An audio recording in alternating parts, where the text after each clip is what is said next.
يا الله بها يا الله بها يا الله بحسن الخاتمة. بسم الله الرحمن الرحيم. الحمد لله مسبب الأسباب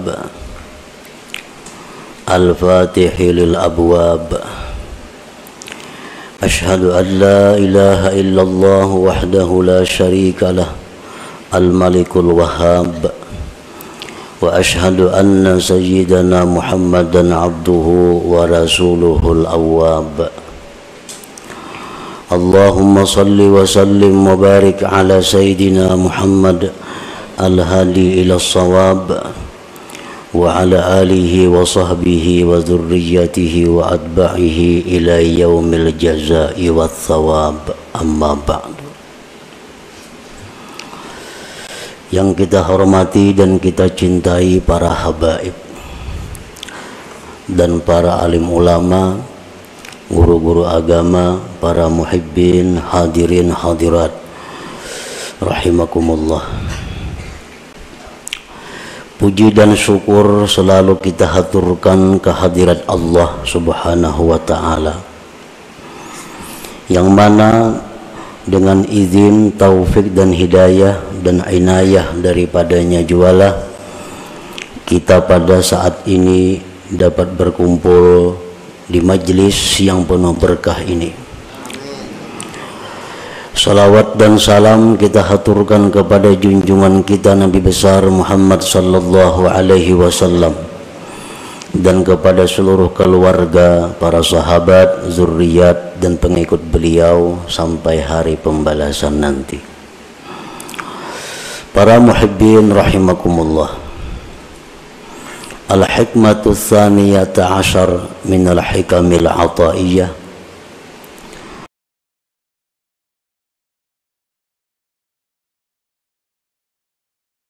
Nafa'ana bi'ulumih.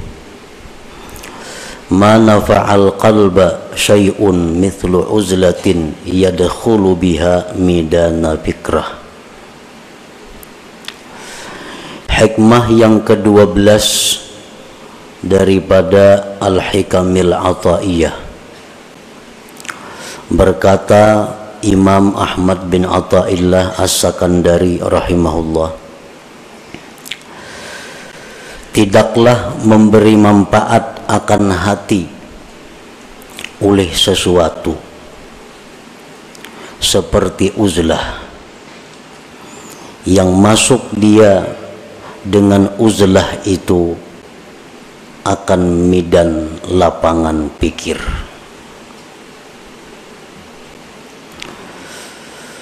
Tidaklah memberi manfaat akan hati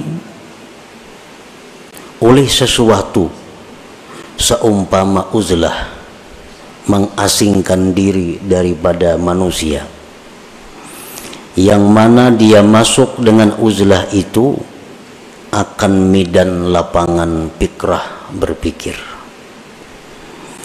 Itulah tarjamah atau makna daripada hikmah yang ke-12 ini. Adapun syarah atau penjelasan daripada hikmah yang ke-12 itu adalah la syai'a anfa'a lil qalbi min uzlatin ay khalwatin mashubatin bitafakkur. Tidak ada sesuatu yang lebih bermanfaat untuk hati dari kepada Allah Subhanahu wa ta'ala yang berada di dalam diri kita, yang dengan hati itu kita bisa mengetahui mana yang baik, mana yang buruk, mana yang menuju surga, mana yang menuju neraka. Nah, hati kita itu apabila baik, maka baiklah seluruh anggota tubuh kita. Tetapi bila hati kita ini rusak, maka rusaklah seluruh anggota tubuh kita. Imam Ahmad bin Ata'illah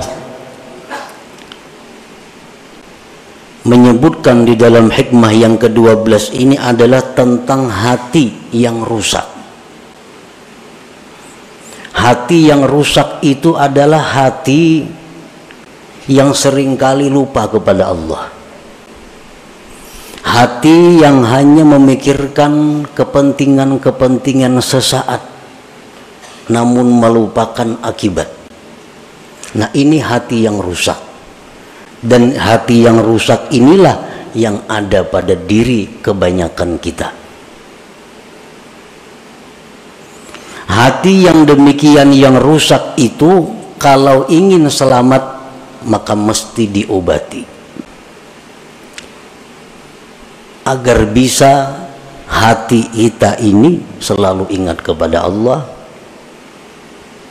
selalu ingat kepada Rasulullah sallallahu alaihi wasallam, dan selalu memikirkan tentang yaumil akhirah, hari akhirat. Nah, bagaimana caranya memperbaiki hati yang rusak itu? Maka hati yang rusak tadi diharapkan bisa baik.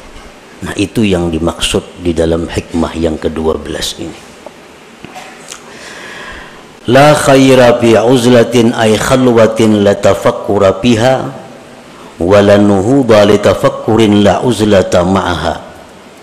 Tidak ada kebaikan pada uzlah khalwat yang tidak ada tafakkur padanya. Kita menyendiri, mengasingkan diri daripada manusia, tapi kada ada tafakkur. Nah, maka itu uzlah, tidak ada kebaikannya. Sedangkan tafakkur tapi tidak uzlah, tafakkur di waktu kita berada di tengah-tengah umat, bermanfaat untuk memperbaiki hati yang rusak itu. Para muhibbin rahimakumullah,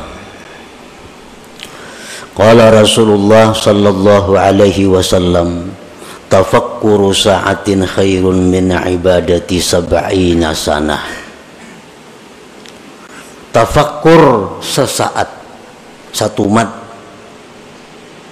itu di sisi Allah lebih baik nilainya, pahalanya daripada ibadah kita selama 70 tahun yang tidak ada tafakkurnya.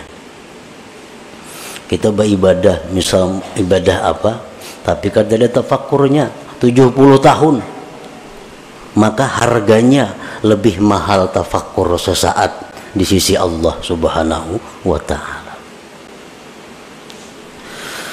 Lianna bihi yasidul abdu ila ma'rifati haqaiqil asya wa ila ta'zimillah ta'ala wa ta'zimi kulli ma yurdi. Karena dengan tafakkur itu sampailah seorang hamba kepada mengenali hakikat-hakikat sesuatu. Dengan tafakkur itu seseorang bisa mengagungkan Allah. Dengan tafakkur itu dia bisa mengagungkan tiap-tiap sesuatu yang membuat ridhanya Allah. Nah, para muhibbin rahimakumullah, apa yang pertama tafakkur itu? Apa yang pertama mesti kita pikirkan? Yang pertama kita pikirkan adalah diri kita.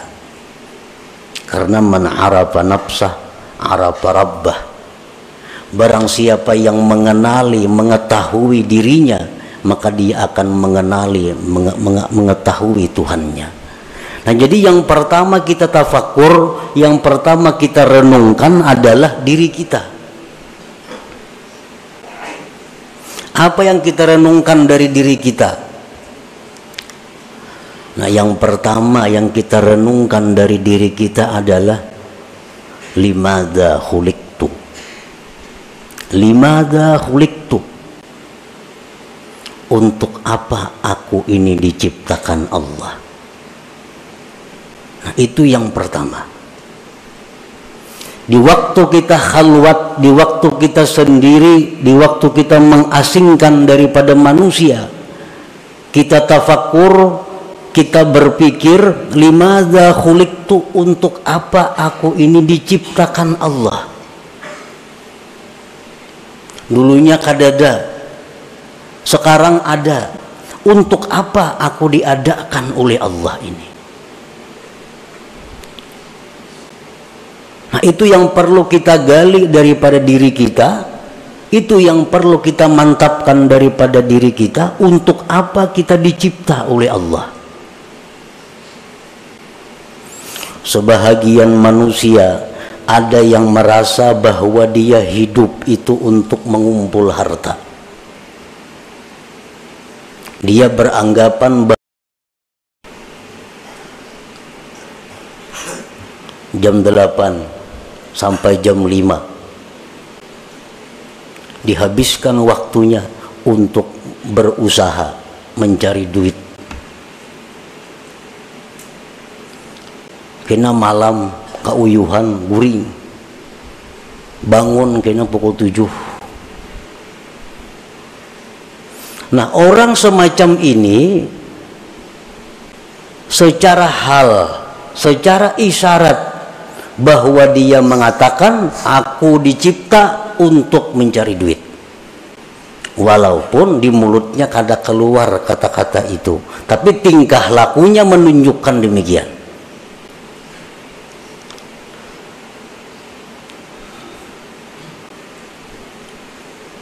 Nah, itu yang kita renungi. Apakah bujur seperti itu? Apakah benar kita dicipta oleh Allah untuk mencari duit? Nah, itu yang perlu tafakkur. Yang pertama kita renungi hidup kita.